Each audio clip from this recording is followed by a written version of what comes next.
So good evening, everyone. Thank you for joining us this evening. If you have joined us in previous sessions, welcome back. If this is your first time joining us today, thank you for being here and being part of the Pioneer Family community. My name is Eva Reyes, and I'm the Director of Parent and Family Relations. Tonight's conversation is about residence life and hospitality and the hospitality experience. So this is a good session for a family of students that are going to have their student live on campus and want to know like some of the specifics.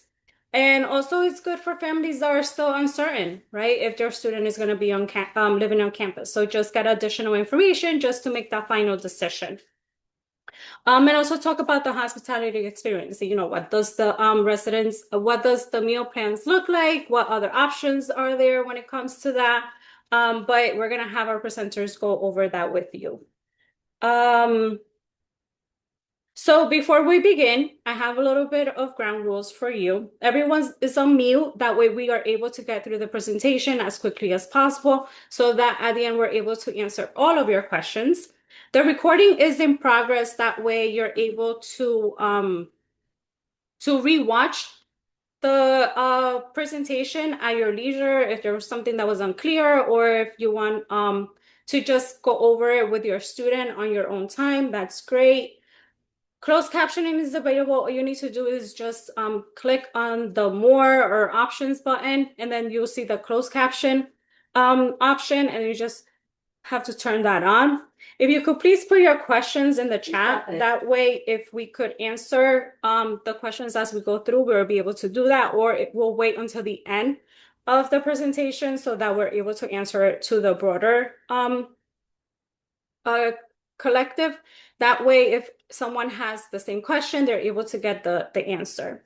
And at the end, provide us your feedback. There's going to be a QR code with a survey. If you let me know what you thought of the session, what other sessions you may be interested in, then I'll probably be able to bring those out during the regular semester. So without further ado, our presenters are going to introduce themselves. Good evening, everybody. My name is Becky Baird. Rebecca, but I go by Becky. I serve here as the Director of Residence Life, and I have been at William Patterson for almost 21 years. Good evening, everybody. My name is Clint Voltman. I'm the Director of Hospitality Services here at William Patterson University, and I've been here for about 12 years.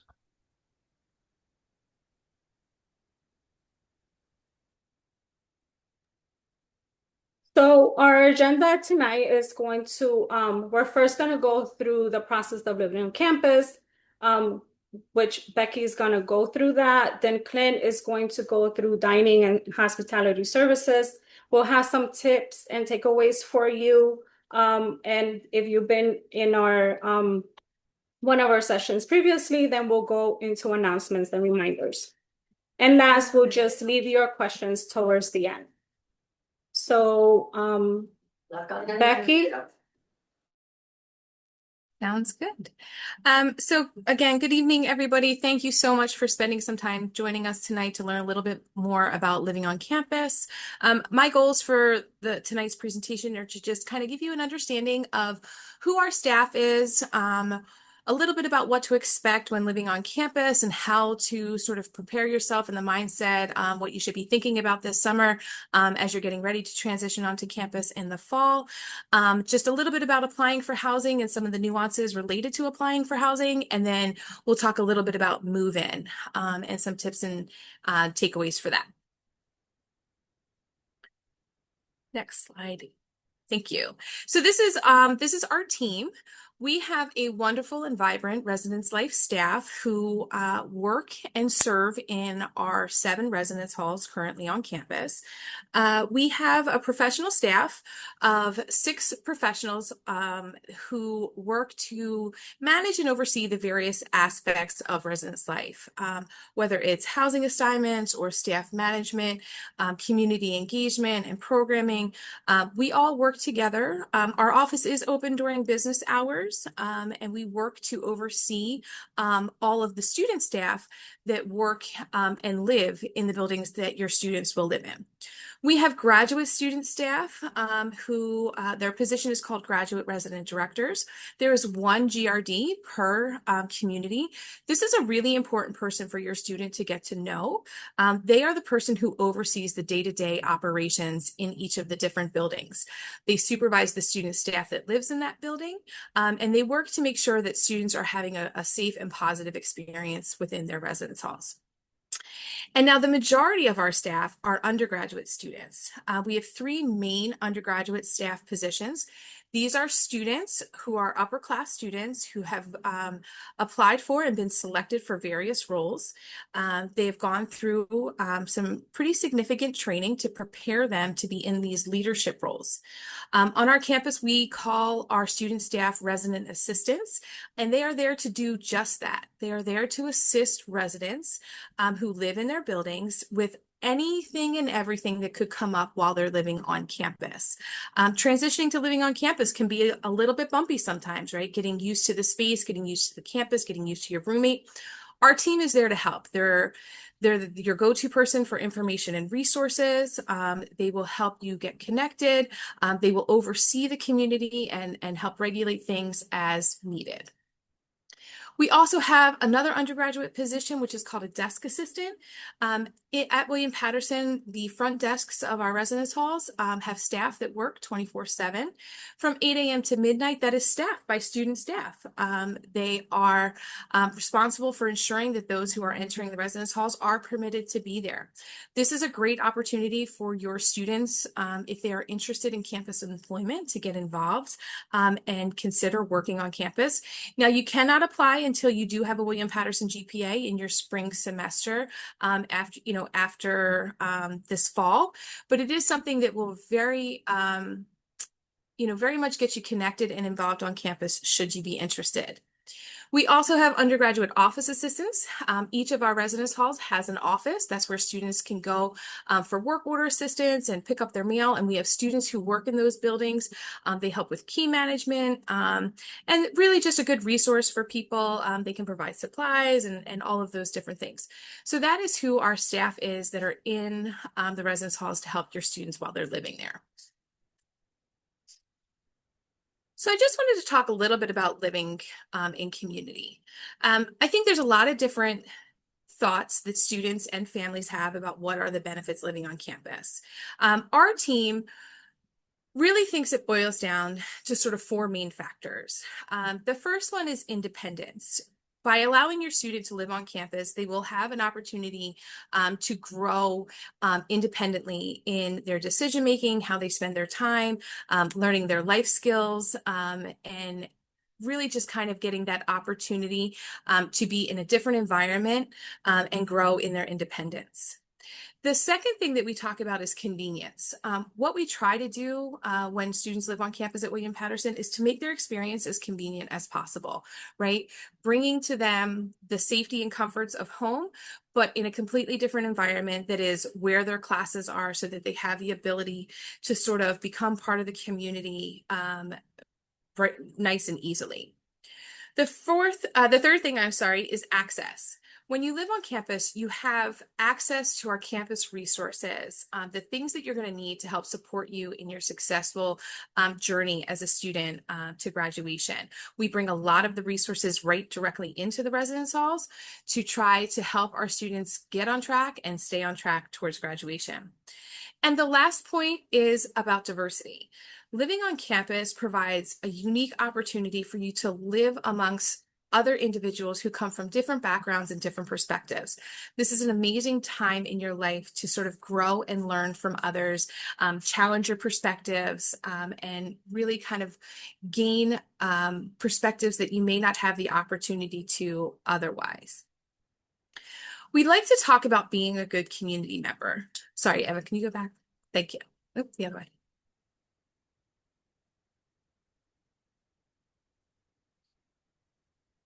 There we go. Being a good community member, right? So when you live on campus, you are part of a community. And we believe that there are sort of what we call the 3 C's of being a good community member. The first one is communication, making sure that you communicate effectively with your roommate, your suite mates, and with the staff that are there to help you. The second C is about cooperation. Knowing and understanding when you live as part of a community, not everything can sort of be your way all the time, right? There are a standard set of rules and expectations that go along with living in community and that everybody needs to follow in order for the community to feel like a good place for everyone to be. And the third C is about consideration. It's very important, especially sort of in the, within the challenges in the world that we live in. Consideration of others is something that we promote strongly within our community. That's what makes our buildings feel like safe and welcome places for everyone to live. So we want to make sure that everybody's following those 3 C's of being a good community member. It's also very important for us to talk about safety and security. We know and understand in residence life that it is our #1 job to make sure that we keep the students safe and secure. We do this in a variety of ways. First and foremost, 24/7, when your students are here, we are here. We have someone who is on call in every single building. We have front desks in every building that are staffed 24 hours a day, 7 days a week. And we have an excellent relationship with our campus police, our university police and campus safety. They'll come into our buildings, get to know our students. They're an excellent resource for your students while they're on campus. And that's who we partner with to make sure that our buildings stay safe and secure. It is important for me to note, though, that the safety and security of our buildings is up to the students and the choices they make. Students who live on campus need to understand how important it is for them to know and understand policies and procedures and follow them, because they are designed to make sure that the safety of our community remains intact. And the final thing that I like to talk about when living in community is our building amenities. Again, we want it to be safe, but we also want it to be comfortable. So we work really hard to provide students what they need within their living spaces to make sure that their room is somewhere that they feel good returning to between their classes. So the furniture that is provided, it's fully furnished. There's a bed, they're twin XL, which I'll go over again at the end. There's desks, there's wardrobes. All of our communities at William Patterson are either suite or apartment style, which means that all of the bathroom spaces are contained within the living space. So there's no sort of community showers, community bathrooms. All of those things are done right within your suite. We have Wi-Fi that is in all rooms and in all common areas within our residence halls. And all of our buildings have heating and air conditioning. Now, I do like to always to point out that it's not exactly, the air conditioning is not exactly like your house and your home or a hotel. The system operates at different times of the year as far as when the air conditioning is available, when the heat is available. Our physical plant operations, our facilities department determines when the air conditioning is on and off. But we do really try to make sure that the climate in the building is as comfortable as possible for students. But if you know that your student is somebody who is always warm, make sure that they bring a fan. If you know that your student is somebody that runs a little bit cold, make sure that they have what they need to bundle up to make sure that they can be comfortable within their living space. Go ahead for the next slide. So just a quick plug, we like to talk about being a successful student. It's what does success look like, right? Understanding university expectation and culture is very, very important for your students. I'm sure you've heard this in other presentations, but when we think about residence life, we really think from a holistic perspective. And it's not just about talking about where they live and being just responsible for those things. We really work to provide support and structure to your students in every aspect of their collegiate experience. So it's really important. Our staff will talk to your students about understanding university culture and what is expected of them, making sure that they know how important it is to read the materials that are sent to them, to check their email every day, right? To go to class. Class is not optional, right? And so our team is there to remind students why they're here and to help them understand what success looks like. We will also work to help them get engaged. Getting involved and going to class every day often sets successful students apart from those who have a harder time transitioning and anchoring into the campus. Getting to know the students who live around you, who you go to class with, is a big part of the college experience. Talking to the staff, having conversations with your faculty. All of those things are really important and often help define your success. Building relationships with people that can help you is really, really important right from the beginning. Participating in campus events, right? Making good decisions on how you spend your time. Setting goals and working to accomplish them is often what defines a successful student. Some of the things that our team works really hard to do to help is that we work to bring resources right to your students in the halls. We have a lot of partnerships with various campus resources. ASC stands for our Academic Support Center. Their team will come in and offer tutoring in the residence halls, study hall. A lot of different academic resources will be brought into the residence halls, and we will also partner with others on campus, such as the library staff, to make sure, especially around midterms and final times, that we're promoting academics and academic success with your students. We will do a lot of partnership with our personal health and wellness resources, Counseling Health and Wellness, the Accessibility Resource Center, our campus social worker. We want to work to make sure that students know what's available to them, so that if there's a need, anytime when they're on campus or maybe even when they're leaving for breaks, they know who to connect with and how to get the help and support they need to stay successful. Our team works really hard to put programs in place in the residence halls and to do what we call community connections.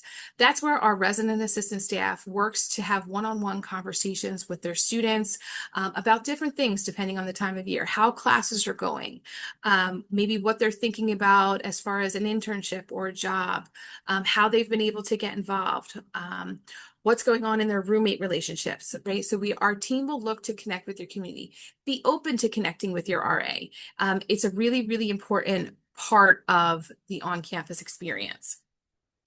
Our team works to do programs almost every day. There's going to be a program every week in each of the different residence halls. We have 7 different areas that we like to focus on. For programming, we work to create a sense of belonging and community. We focus on academic success and support. We focus on interpersonal development and personal growth, leadership and civic responsibility, and also well-being. So those are the things that we work to make sure that we're providing students for opportunities to learn and engage in those areas. And the last thing that we'd like to talk about is about accountability and responsibility. It's very important for students to learn and grow from their mistakes in college. You will make them, and it is okay, and our team is here to help when those things happen. But it's really, really important to be honest with yourself and to be honest with our team and let us know what you need, and that's how we will help you best. Next slide. So if you have not already applied for housing, I promise it is not too late.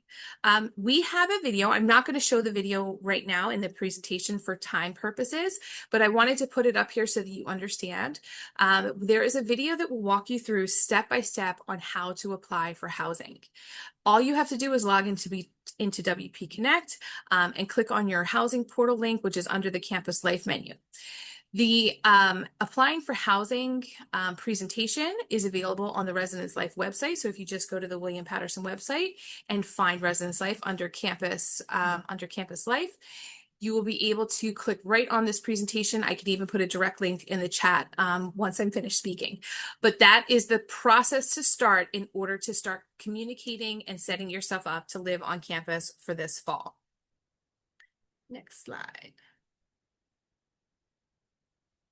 So I just wanted to talk a little bit about preferences, accommodations, and housing assignments.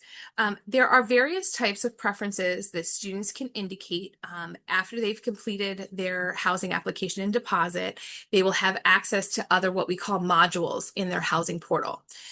We encourage students, if there are people that they know that are attending William Paterson that they would like to live with, they can indicate roommate and suite mate preferences. As long as those requests are mutual and everyone joins the group, we will honor those roommate and suite mate requests as long as they're done within the time period of assignments. Students can also request building. If you are a new first-year student, there are 3 different buildings that our first-year students live in: High Mountain East and High Mountain West. If you've been on campus and you've done a tour to the residence halls, High Mountain East is the building that you toured. East and West are twin buildings. They are the same setup and layout. We also have another option for students, which is Hillside Hall. Majority of our students prefer High Mountain East and West, so you can indicate that as your preference if you would like. It is based upon first come, first serve as far as application and deposit date. I did see a question pop up in chat as far as when the last day to apply is. We do not set a deadline. We continue to accept applications on what we call a rolling basis. It is obviously subject to availability, especially as it relates to preferences, but we tend to have space for our first-year students that have applied, regardless of the date of their application. The only thing that may change is the type, and the building preferences may not be available, or they may not be able to live with who it is that they choose. The next thing that I want to talk about as far as preferences is something that we call 9-month housing. 9-month housing is an option that's available to students who would not be able to leave campus for our designated break periods. The 3 designated break periods are Thanksgiving break, winter break, which is between the end of the fall semester and the start of the spring semester, and then spring break. 9-month housing does come at a higher price point, and it is only available in one of our apartment buildings on campus. But if you know your student will need housing accommodations during the entire year, so 9-month housing is from the start of the fall semester all the way to the last day of the spring semester.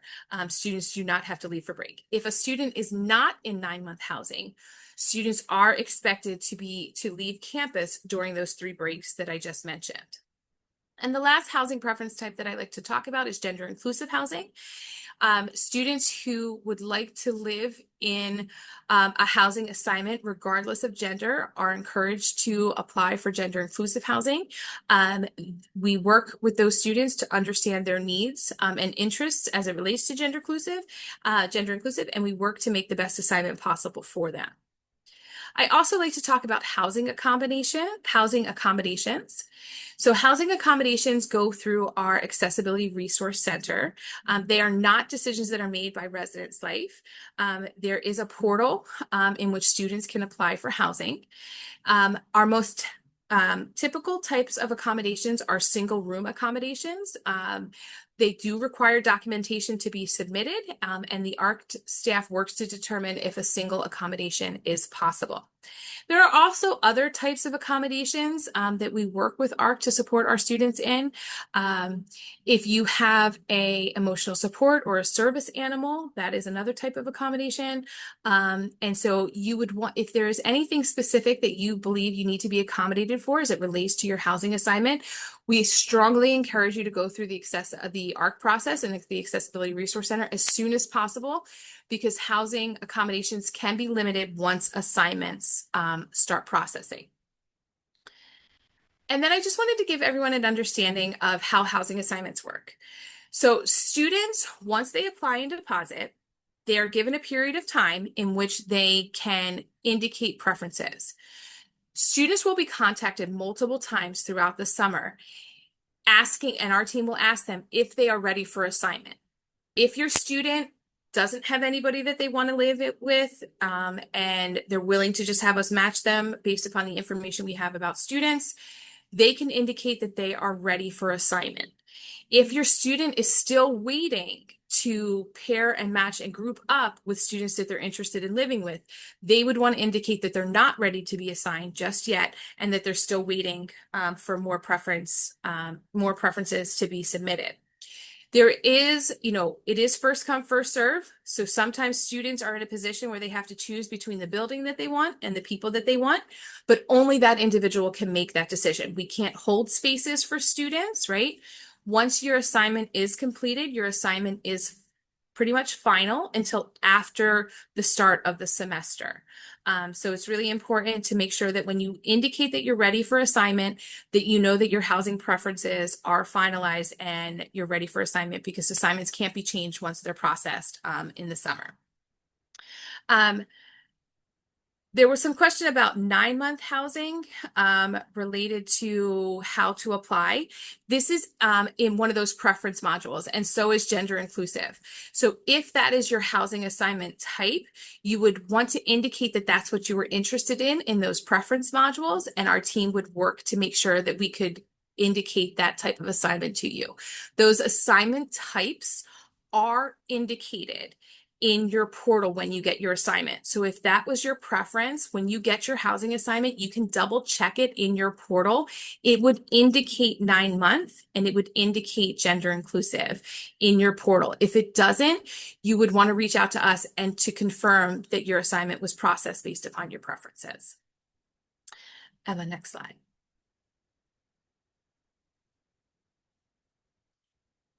So now we just like to talk about getting ready for move-in. There's some pictures here of our move-in guide. We've gotten a lot of feedback from students and parents that this is a very helpful document for our students to get ready to move in. It's essentially a packing list with a lot of move-in tips. If you go to the Residence Life website and you click on where it says important dates that has all the dates of the semester, there is a direct link to the PDF. You can print it out.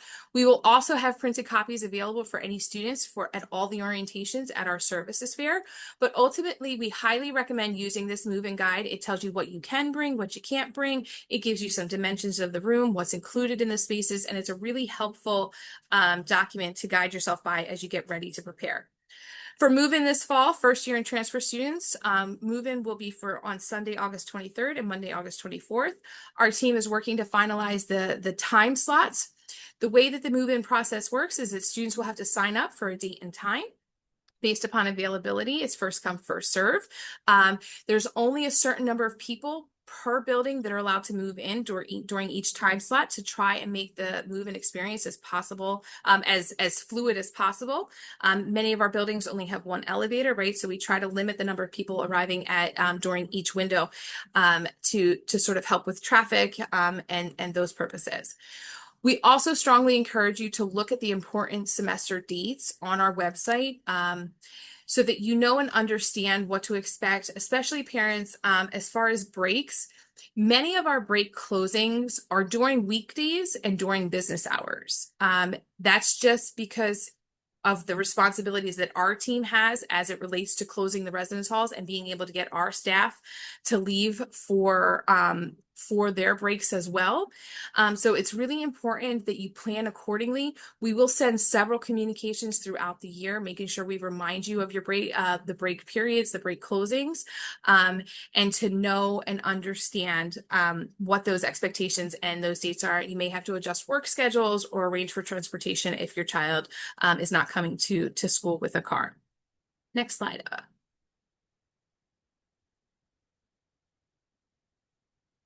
And these are just some tips and takeaways for families, I think, related to Residence Life. Please keep checking your email. Residence Life will send periodic emails throughout the summer with important dates and deadlines. This is especially related to the housing assignment process. If you have questions about the information that's being sent, do not hesitate to reach out. We'll be happy to walk you through it. Once you do get your housing assignment, we strongly recommend that you connect with your roommate and your suite mates. It's really, really important to start that relationship and get to know people. And that will help make you feel a lot more comfortable as you're getting ready to come on campus. We encourage you to read the information provided, to be prepared, use the move-in guide, but also talk to your roommates about what you're comfortable sharing. It's not that large of a space to be sharing for 2 people. So if everybody brings everything, you can run out of space. And so we strongly recommend that you talk to your roommates beforehand and you kind of coordinate what you're comfortable sharing to make it as positive of an experience as possible and the best use of the space. You can go to next slide because I think it's just our contact information, right? So this is just a little bit of information about contacting us. I did see a bunch of questions popping up in the chat. As we transition to the next portion of the slide of the presentation, I will jump in the chat and work to answer some of those questions, and then we'll circle back to them at the end. Thanks, Becky. So now Clint is going to take over. All right, thank you, Ava. Thank you, Becky. So, again, my name is Clint Voltman. I'm the Director of Hospitality Services at William Patterson University, and our office performs many functions. And the things that we're going to be talking about today exclusively are the university ID cards, meal plans, Pioneer Express, and I'm going to introduce you to our Get Mobile application. So, to get started, the first thing that we're going to talk about is the William Patterson ID card. Sometimes you might hear it referred to as a campus card or a Pioneer Express card. They're all the same thing. And all of our students are provided with a university ID card. This will be a backbone for them while they're on campus, especially our resident students, because they not only give students access to their meal plans, it also gives them door access. So whenever they're entering their residence halls, they'll have to tap their ID cards to gain entry. Some of the buildings on campus also have a keypad or a lock on the door that requires a physical ID card.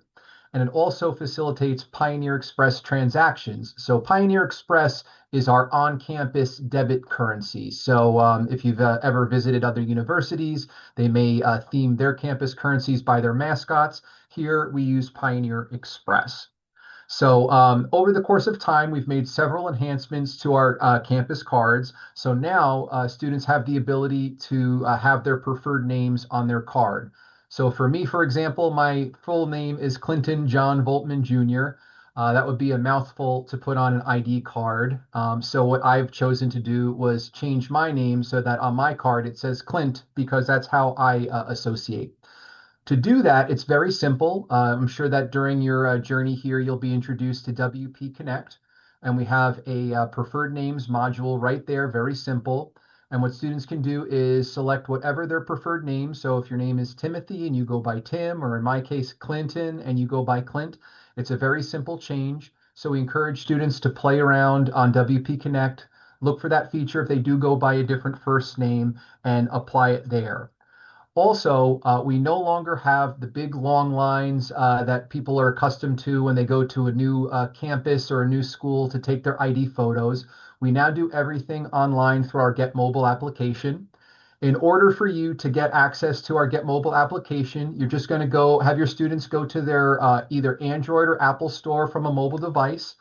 They can also access it through our hospitality website. And mind you, everything I'm saying, I'll put a link in our chat to our website. And there's also a QR code at the end, which would give you direct access so you can see all these websites for yourself firsthand. But you'll download that application. And then just after filling a few simple pieces of information, such as your student's login credential, which would be their last name, first initial. Sometimes there's also a number designation. So if you have a common last name, first initial, you might have some numbers.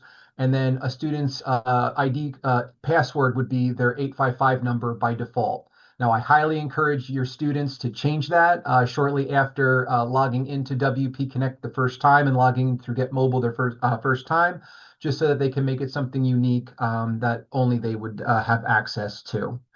So the benefit for students submitting their photos online and doing that today is that we will start the process of generating your students' cards immediately. So the next time you visit campus, if you're going to come here for an on-site orientation, or if you're going to come visit the campus just to see the lay of the land before the semester starts, you'd simply walk up to our office, give us your last name or your student's ID number, and we'll have the card ready to go for them upon printing. So it's been a great service. Students will leave orientations with their cards in hand, and there'll be one less thing that they'll have to think about on the big day of moving in on campus. And another great feature is we all know that our students will never lose their cards on campus, that they're going to keep them protected from the day they receive it to every day until they graduate on campus.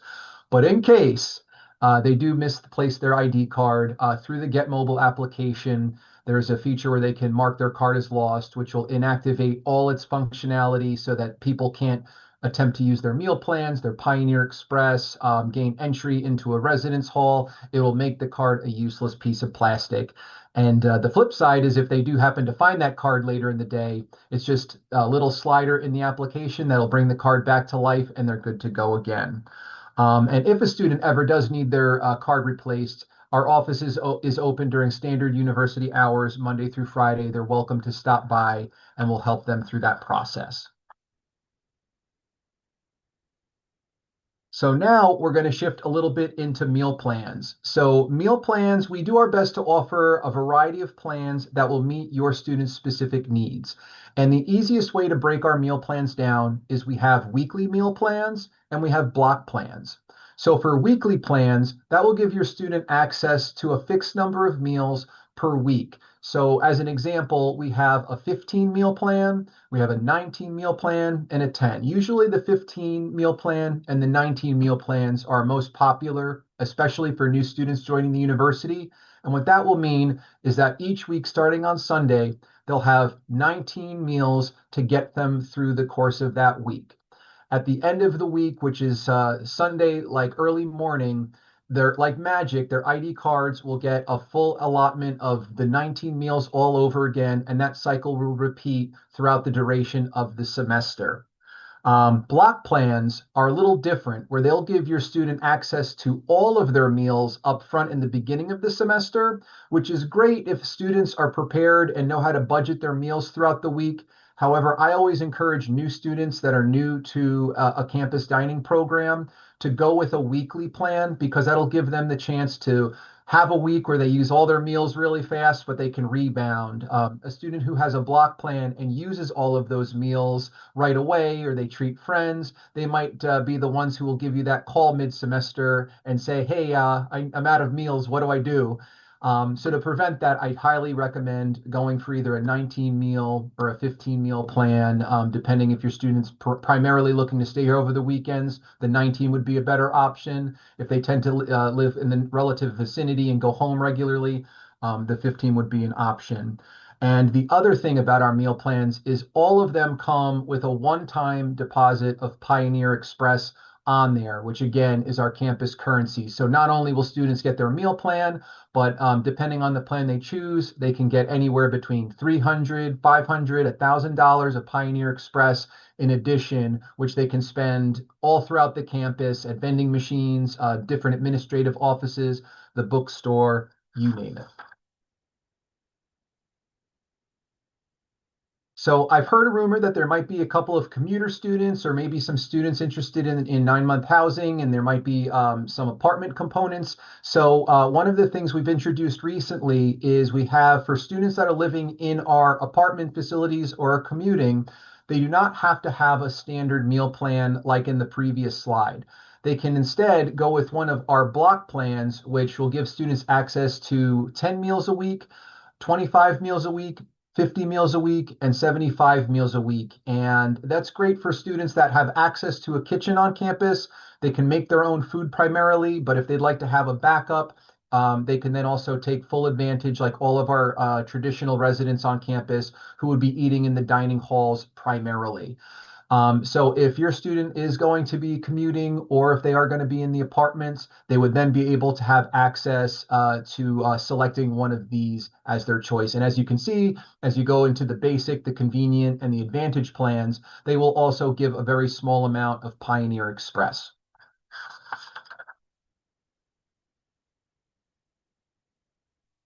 So how does a meal plan work? So meal plans are typically called swipes by students on campus, and their main function is to give your student access to Wayne Dining Hall, which is our all-you-care-to-eat cafeteria on campus.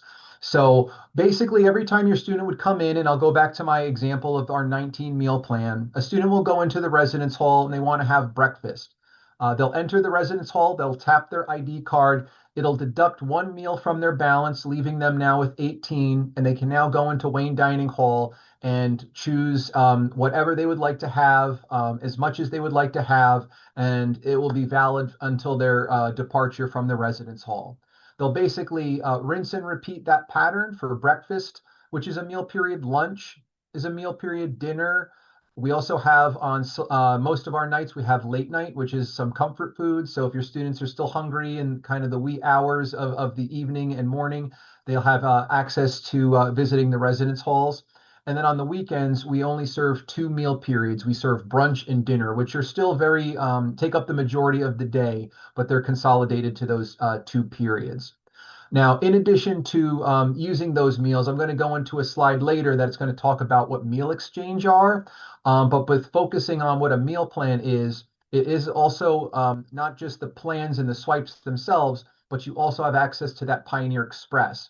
So the way the Pioneer Express works on campus is it's a dollar for dollar system. So if your students were to visit a vending machine on campus, they would see a drink might be $2.50. They would just go up to the machine, they would tap it, and it will deduct $2.50 from their Pioneer Express balance, and it will decline until they reach a zero balance. So one of the questions we'll get would be, can my students add additional Pioneer Express if they've used all of it? And the answer is yes, they can. We sell our meal plans as a package, so you'll have a meal plan Pioneer Express combination, but you're always welcome to add additional Pioneer Express, which will remain with your student throughout the duration of their tenure here. Meal plan Pioneer Express, what we do is we will roll that remaining balance over from the fall semester to the spring semester, but anything that's not used at the end of the spring semester will clear. But any money that you add in addition to that will stay with your student forever. And don't worry, folks, I think I've seen a student's account have maybe 27 cents by the end of term, so I don't think you'll have to worry too much about that. The other great thing, and I have one more slide at the end that'll tell you more about the functions of Get Mobile, but at any point, if your student is interested in tracking, their budget, seeing how many swipes they have left in the week, the Get Mobile application does have in there the transactional history. We'll let your student know exactly how much they have, and it does a whole bunch of features. I don't want to spoil the fun just yet. So now on to meal exchanges. So if a student has been on campus for a while, maybe it becomes a little tiresome to go to Wayne Dining for every single meal. Maybe your student is more interested in grabbing something and then going to class, going to the library, and doing something. So for those students who don't want to go to Wayne Dining Hall for every meal, we also allow their meal plans to have what's called a meal exchange. And what that does is a student can take their meal swipe. So let's pretend your student wants to get breakfast, and instead of going to Wayne Dining Hall, they want to visit our food court in the student center, and they want to go to a location to get some pancakes. What your student can do is go up to the cashier that's working at that location. They can place their order saying, I would like to get some pancakes for $6, and I'd like to use my meal, please.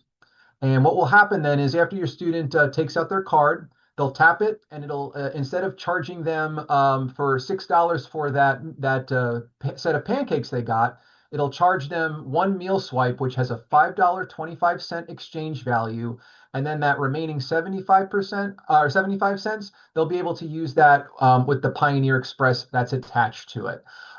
So let's pretend maybe your student doesn't have any meals through the week; they're very low on their balances.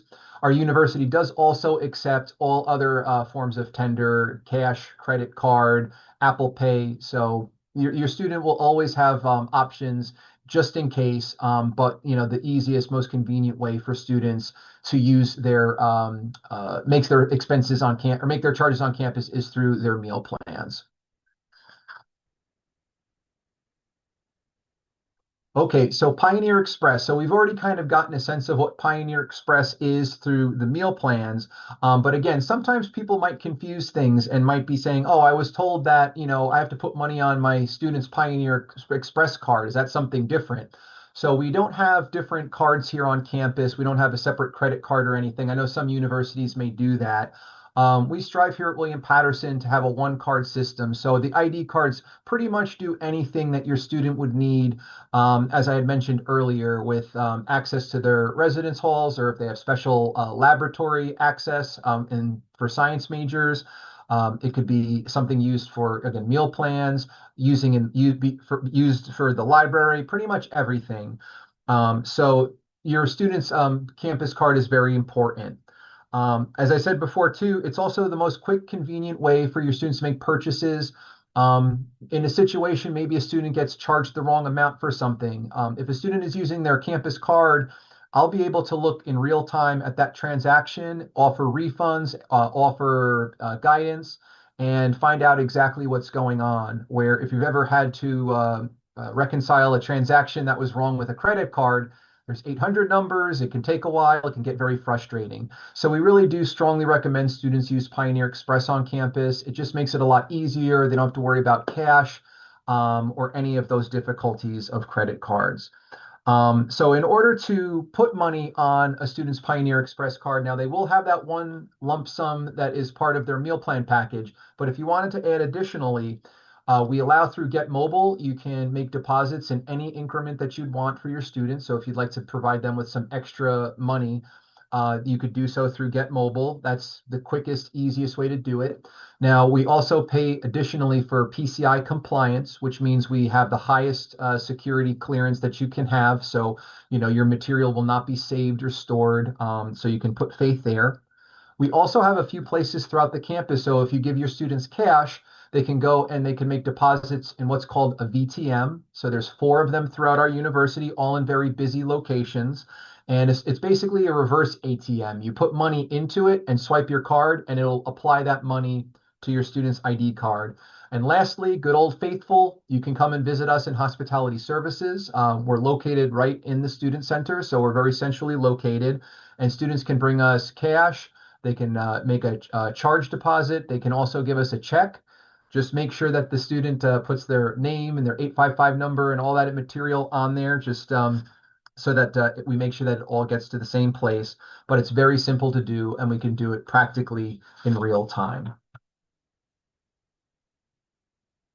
Okay, so lastly, we're going to talk about some of the other features that you can have through Get Mobile. So basically, it operates sort of like a TD or Bank of America account. So you can log into the application, and it'll give your student access 24/7 to see their Pioneer Express balance. It could show them their transactional history. It can also show them like how many meals they have for that week. It could show them, again, Pioneer Express balances. Students can set a low balance notification. So if they do start to drop below a certain amount, if it could be $20, $10, $5, they have the choice to pick that denomination, but they can get a text alert or email or both. It's their choice. And it will tell them exactly how much they have and to take the steps necessary. As I mentioned in the very beginning, they can deactivate their ID card. So if it does go missing, it's just a quick little slider that says my card is lost, and they just turn it back. Every family's favorite, there's a feature that requests funds from friends and family. So sorry, folks, I can't disable that feature. It comes as a package. But what this will do is if your student wants to request for funds from somebody through the application, they can put in an email address or a telephone number with a little brief message, and you'll get an email or a text alert that says, John Doe has sent you a request for Pioneer Express. Please click this link and it'll give you access to the portal. So it's very simple. One other really great thing is there are no fees associated with our Pioneer Express program. So if your student wants to spend $5, at one of our locations, there's no surcharges or fees. Any dollar amount that you put on will go right to your student and then be put in use.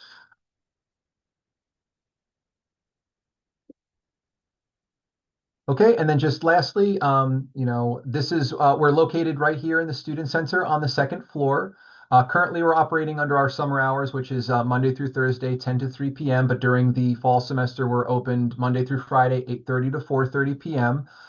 You can call us using the campus extensions, which all numbers on campus are 973-720 to start, and then you just dial 6200. That'll give you our main call tree. You're welcome to email us directly at hospitalityservices@wpunj.edu. And then in the very beginning, I promised you all a QR code, which would take you immediately to our website. And there on our website, we've put a lot of time and effort to show everybody all of our meal plans, what their costs are, what they come with. For those that would like to see how to download Get Mobile, we created a step-by-step video tutorial, which will walk you through where to find it, how to fill out the little prompts in the beginning of it. It's very useful. So with that, as long as your students are enrolled for our fall semester, they have their fall course schedules available and confirmed, they should be able to access Get Mobile immediately. If they do not, they're welcome to reach out to us at Hospitality Services email. We can look further, but those are the only two criteria, is that you're fully enrolled and that you have your course schedule. And at this point, both of those are now live. So you should be able to access our GET system, no problem. And with that, I'm going to turn it back over to Ava and I'll check out the chat. Thank you so much, everybody, and have a nice evening. Thank you so much, Clint. So the chat has been on fire. So I'm going to try to get through our announcements and reminders fairly quickly so that we could do a recap of the questions that Becky has been answering and that Clint is now going to answer as well. So just a reminder, if you were here yesterday, these are the same reminders. We are currently on our summer schedule, so the university is open Monday through Thursday from 8 a.m. to 5:15, and we're closed on Friday. So if you're trying to get in touch with us on a Friday, you're not going to get a response until Monday. This schedule is effective through August 14th. And next week, because we have Juneteenth on Friday, we revert back to our regular hours. So we will be closed on Friday, but we'll be open from 8:30 to 4:30. And the same will be for Friday, July 3rd, because that's when we will observe Independence Day. So if you are not familiar with, we have the Pioneer Family Corner. I'm looking for family features to spotlight during the month of July and August. I want to reserve these 2 months for new incoming families. So if you would like to share your story with us and the larger William-Paterson community, please, please, please fill out the interest form. All you need to do is just scan the QR code or click on the link that I'm going to be sending next week with all of the recordings so that you're able to have them. So we only have 3 more pre-orientation sessions left before we take a break, and then we reconvene back during summer for our actual in-person orientation. So next week on Monday, we're going over financial aid options if your financial aid wasn't enough, and if you haven't completed a FAFSA yet, what are your steps? June 16th is getting to know TRIO Student Support Services, which is the support services for first gen, for additional support services for first gen students. So if you're interested in that, you could definitely join us for that session. And then finally, so that we're ready for when bills are assessed, which there will be assessed the week of July 6th, with a payment due date of August 6th. So you're going to have a whole month to kind of figure out payment options. But on June 17th, we're going to go over what those options may look like.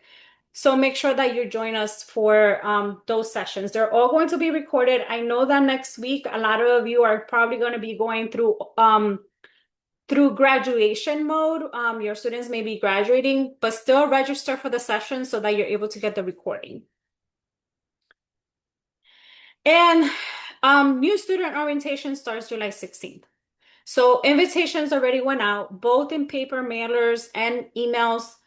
So your student can sign up for their preferred date. They should sign up as soon as possible because we understand that there are vacations happening and that you may be wanting to go away. But the sooner you sign up for the orientation and get that out of the way, you'll be able to kind of like take a breather and say, okay, this is completed, and then be ready to come to orientation. If you have been in previous sessions before, you already know that we have 2 sessions going on at the same time. So if this is your first time listening to this, please listen carefully. During orientation, both students and families are invited, but we split you during the morning. Students go and meet other students and families stay with me, and we go through a series of optional sessions for you to go to, just like we're having these sessions, but they're a little bit more concise and a lot more fast-paced. You're going to be able to meet other students and their families and make friends, kind of engage with one another and make community. But most importantly, during orientation, what I want you to do, and as we're thinking throughout the summer and things like that, and as your student will start their journey in late August, is what are the expectations? What do you expect from your student, and what does your student expect from you? That way, you could start getting like those guidelines set in place before your student becomes a William-Paterson Pioneer. And last but not least, have fun during the day. It is very overwhelming because it's a lot of information, but at the same time, it's a time for you to spend with your student, so that you're seeing them through this journey and how much they're flourishing. But also there's a lot of fun that happens during orientation, so we just want to make sure that you get the best possible experience out of that day. And that's pretty much it as far as the formal presentation. Like I said, if you have any feedback for me, please make sure that you scan the QR code, or you could complete the survey via the link I will be sending next week, along with all of the recordings.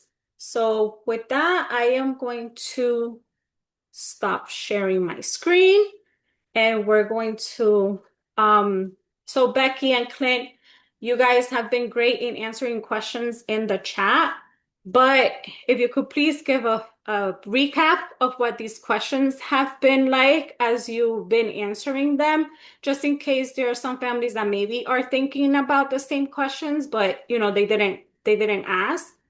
Or families that didn't join us and are watching us through the recording. So if you could please go through that. And then I have some information about EOF for one of the parents. So whenever you guys go through that, then I'll go through the EOF information. Okay, I'll jump in and start. So again, just looking at some of the questions, there were some questions about sort of deadlines in the sense of when's the last time I can apply and when is the last time for preferences. The honest reality is, like we've said in the chat, the sooner the better. We know the students you may still be figuring out. Please know and understand that the deposit for housing is a non-refundable deposit. So please make sure that you want to definitely live on campus and will have the means to before you submit that deposit, because it is non-refundable. But once you know that living on campus is the option for you, we encourage you to apply. Your preferences should be available to you after you submit your application and your deposit. You just go back into your portal and you're able to sort of select and indicate those preferences. If your students are having any trouble setting up their roommate groups, have them reach out to us. Sometimes the system can be a little bit particular. If there's a spelling error or something like that, that can often lead to some challenges, but our team is really great in figuring those things out. And so we want your students to not stress about this, but we want them to get what they want. And the sooner they contact our staff and get everything squared away, the better chances they will likely have in being able to get what it is that they're looking for. We had some questions come in about, different cohorts for students. What things are sort of different for EOF or honors or student athletes. So the best advice that Residence Life can give is we refer your students kind of back to their cohorts for information. If there's something about summer program or early move-in, you would want to get that information directly from your coach or the program in which your student is coming. As far as there was a question that I wasn't exactly sure what it meant as far as is there a different date for honors? If that was meant in the sense of applying for housing, there is no different dates, but please know and understand High Mountain East is the building that honors are placed in first if they've indicated that as a preference. But once we start our first round of assignments later this month, housing is on a first come first serve. So if an honor student doesn't indicate that they're ready for assignment, they may lose out on the chance to be in High Mountain East. So we would want to recommend that they do that as soon as possible if High Mountain East is where they would like to be placed. We had some questions come up about 9-month housing and singles. So 9-month housing for first-year students, you would not be assigned to a first-year student community because 9-month housing is only available in our apartments in Pioneer Hall. That is, you do select that with your preferences. And so we would highly recommend that you put that in as soon as possible to make sure that you get the correct assignment. Another question came up about single assignments. First-year students are not eligible for elective singles. They are, however, eligible for single accommodations. Those go through our Accessibility Resource Center, as I mentioned. So all of your first-year students, regardless of their housing building and housing type, will be assigned in double occupancy spaces. And so they will have roommates and suite mates. We had some questions about jobs and the residence life jobs. Residence life jobs are only for students who have been at the institution for at least a semester, because they are a significant part of those jobs require them to be very knowledgeable about campus resources, and they need that first semester to get there. But there may be other on-campus jobs that don't have that requirement. Students can look on the website and search for other student jobs. There may be more information available at the in-person orientations regarding that. We had one specific question that came up about students who may be interested in serving as REs. Do they have to live on campus their first year if they want to be an RA? That is not a requirement. So commuter students are permitted to apply for residence life positions. We do encourage students to spend time in the residence hall so that they can get to know and understand what the community is like, to give them the best shot at interviewing for those positions, but they are not required. We also had a number of questions that came up about breaks and whether or not students can leave their belongings in their assigned spaces during break periods, in which they can. So for Thanksgiving and spring break, students just need to take home whatever it is that they need for those few days or a week or so that they're going to be gone for campus. For the winter break, as long as the student has indicated that they're returning back to housing and they're returning back to their same room, they can leave whatever belongings they would like. If the student has requested for a change of assignment for the spring semester, they are required to complete a full move out and fully move back into their newly assigned space for the spring semester.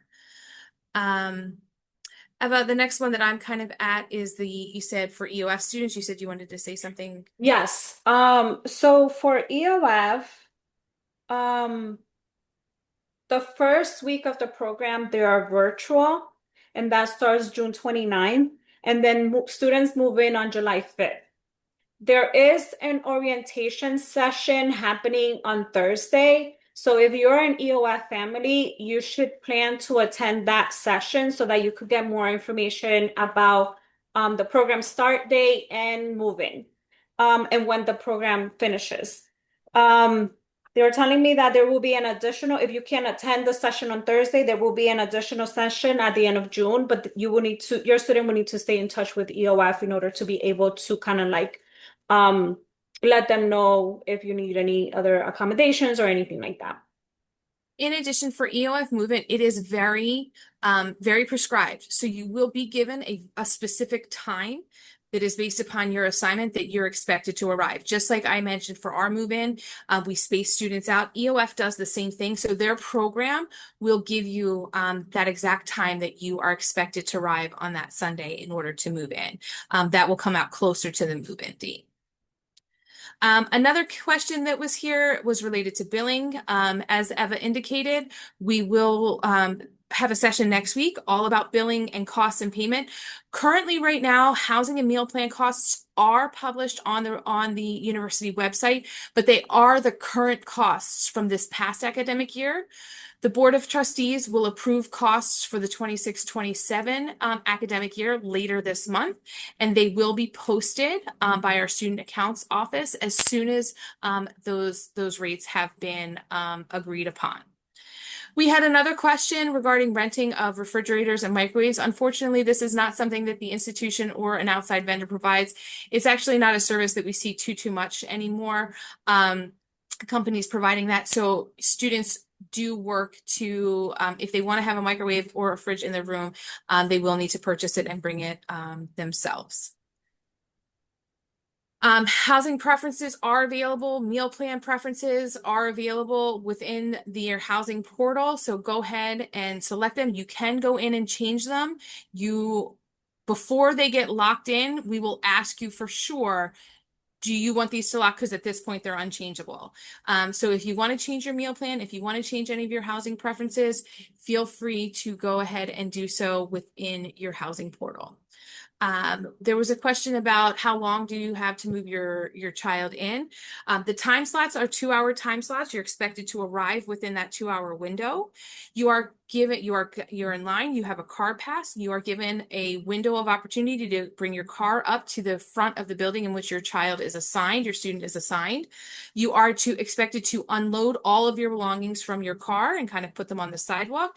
And then as some people start moving the belongings into the building, the car gets moved back to the parking lot. You don't have to leave after those 2 hours. You just only get a very short window to have your car in the front of the building so that we have as many people that can pull up as possible. If you are bringing extra hands to help, there is a limit of how many cars that you are permitted to bring up.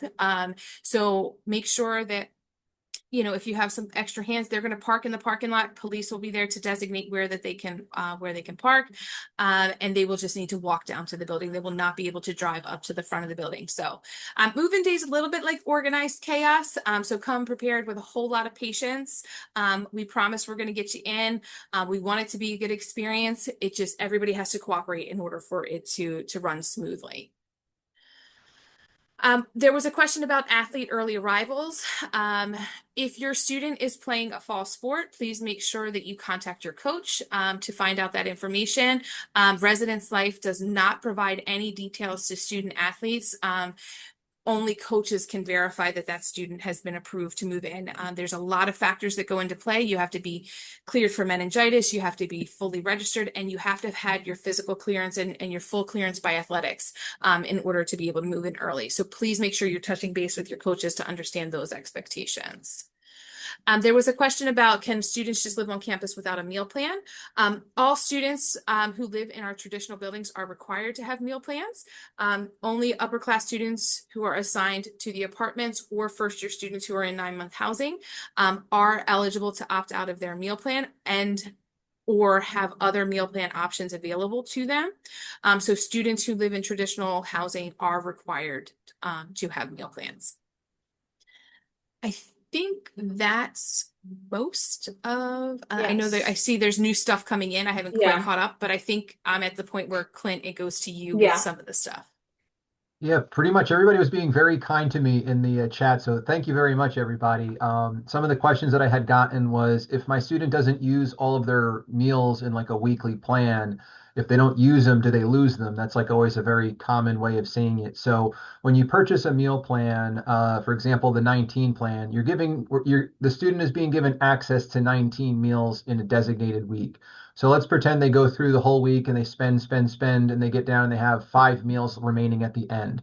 At 2 a.m. on Sunday, what will happen is, like magic, that 5 meals will then be topped off back to that 19 amount. So that student will have then 19 meals to use for the next week. So they don't compound. So a student can kind of bank their meals. It'll every week that they have that plan, it'll start them at that fresh balance. Some of the other questions that I saw were in the same vein as my student we selected a meal plan, and you may want to change that option. And as Becky had just said, as long as you go through your housing portal, it's still open where you can make changes. Residence Life does a great job with notifications and letting people know, okay, this is what you had given us, and is this what you want? And if there's any changes, you can make sure that you have that as kind of like your final cutoff to know that that's the final time for you to make meal plans. So if you do go through the semester, maybe the meal plan was a little too high, students are able to change their meal plans for future semesters. So it's not like you've signed up for one meal plan and that's all you're going to be able to receive throughout your tenure. No, you would just, if it's after the cutoff period, you just would have the meal plan you selected for like the fall, for example, And then over winter break, when housing, sends out more information about making your changes, that's where you can then say, you know what, I'm going to get a lesser meal plan or a plan that has less meals, more Pioneer Express based off of your students' unique spending habits. Let me see. And then another person had asked a question of how do parents get access to get your students Get Mobile account? So Get Mobile works a lot like any other type of application that a student may have. So in order for you to get access to your students Get Mobile account, you'd have to talk to them to get their login credentials, their name, their password. It's not like something a parent could download, put their own credentials in, and be able to view that. So that would have to be a conversation that you'd have with your specific student.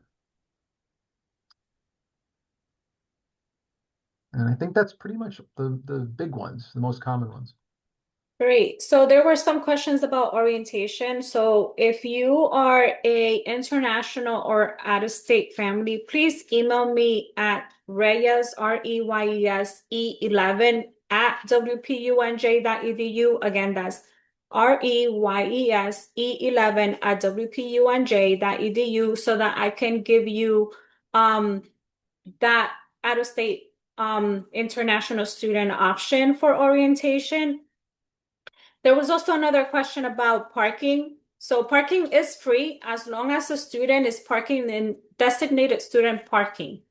If the student is parking in faculty staff parking spot, they're going to be ticketed or towed. If you're parking in a handicap parking spot and they don't have a handicap decal, they're going to be towed or ticketed. If they're parking a designated parking spot that is assigned to someone else, then there will be like a plaque on there that would indicate who the parking spot belongs to. They will be ticketed or towed. So as long as they are parking in the student designated areas, which there are plenty, they will be fine and it's free. However, if the student wants to park in the parking deck that does have a fee, it's located a little far from the residence halls. So if your student doesn't have to really do that, then I don't see why they will be signing up. But if they want their car to be, a little safer and things like that, then I believe it's $115 per semester, 300 and something for the whole year. So you could look at that in the campus police website, and they have the options there. And that's pretty much it for all the questions. I think we covered everything. So I just want to thank Becky and Clint for their time this evening and providing this very informative information. They provided you with your contact information. So if you have any questions, feel free to send them a message. If you don't feel comfortable doing that, then send me a message and then we'll figure it out together. But with that said, thank you so much for joining us this evening. For those that are graduating between tomorrow and next week, congratulations. This is a major milestone and we can't wait to have you on campus for one of the orientations this summer. So thank you so much and have a good night. Thank you, everybody.